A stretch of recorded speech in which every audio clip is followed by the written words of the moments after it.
Türkmenistanda benziniň bahasynyň ýokarlanmagynyň fonunda ýerli firmalar tarapyndan öndirilýän süýt-gatyk önümleri ortaça 100% gymmatlady. Azatlyk radiosynyň Aşgabatdaky çeşmeleriniň tasdiklamagyna görä, bu gymmatlamany soňky 2 güniň dowamında paýtagtyň bazarlarynyň hususy we döwlet eýçiligindäki dukanlarynyň ählisinde görse bolýar. Ayazağı atlı ayran onda gowrumy yarım litr olur. 1 manat 30 tengeden satılan bolsa edil suul 3 manat 50 tengeden satılýar. Ýa-da gönüllü atlı ayranında gowrumy yarım litr olur. 1 manatdan satılan bolsa häzir 2 manatdan satılýar. Smetananyň içindäki agram taýdan iň az ýerleşýän 250 gramlyk gapda ýerleşdirilen smetana ol 3 manatdan satylan bolsa häzir 4 manat 55 manatdan satylýar. Dip Aşgabatda ýaşaýan ýazyjy we synçy Amanmurat Bugaýew aýdýar. Onuň sözlerine görä süýt-gatyk önümleriniň sowdasyny edýän söwdegärler agdalýan önümleriň gymmatlamanyň sebäplerini benziniň bahasynyň ýokarlanmagy bilen düşündirýärler. Ýerli firmasy bir Türkmenistanyň Mar welaýetinde ýerleşýär. Mar welaýeti bilen paýtagtyň aralygy ortaça 400 kilometreden. Ýa-da bolmasa süýt-gatyk önümlerini önderýän gönüllü firmasy bir Tezen şäherinde ýerleşýär. Tezeniniň uğradylan süýt-gatyk önümleriniň Aşgabatyň bazaryna gelip düşýänçe bir tarapyna 250 kilometr semeti altylygy ýol geçmeli bolýarlygyny gurrun berýärler. Dip Bugaýew Aşgabatyň Mir bazarynda süýt-gatyk önümleriniň sowdasyny edýän telekeçilere salgylanyp gurrun berdi.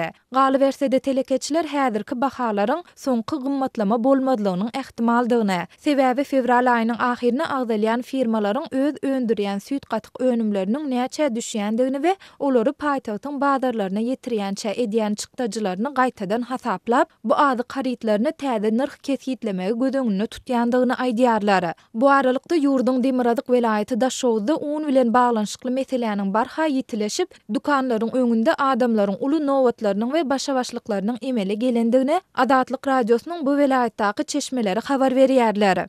Daşow şäherine unyň üstünde uly nowatlar dawalar bolup dur. Adamlaryň basabaslygynyň ýaňa uny dukanlara düşürip bilmän, un maşinlarynyň ýygyny gaýdýan ýagdaýlar hem bolýar. Adamlar un ýetmez öýdüp, bir-birinden öň aljak bolýarlar. Sebäbi öň un ýetmän adamlaryň aglabasy elboş öýlerini gaýdypdy. Dip Azatlygyň adynyň efirde agdalmadygyny soran çeşmesi gurrun berdi. Onun aýtmagyna görä döwlet dukanlarynyň jogapkär işgärleri her gün belli bir möçürdäki unyň satylmagyna ruhsat berilýändigini, şondan soň indiki gün başlanýança ýaşaýjylara unyň satylmaýandygyny hem duýdurýarlar. Ýatlap geçsek 1 fevralda ýurtda benziniň bahasynyň 50% gymmatlamagynyň ýygyany, unyň bahasy hem barha ýokarlanyp, ol käbir sebetleriň şol sanda paýtagtyň hem dukan tekçelerinden ýitirim bolup başlady. Mundan başga ýurtda un, süýt-gatyk önümleri bilen birlikde hususy eýçilik transport serişleriniň adyk önümlerinden etin we plastik gaplara gaplanan suwun bahasy hem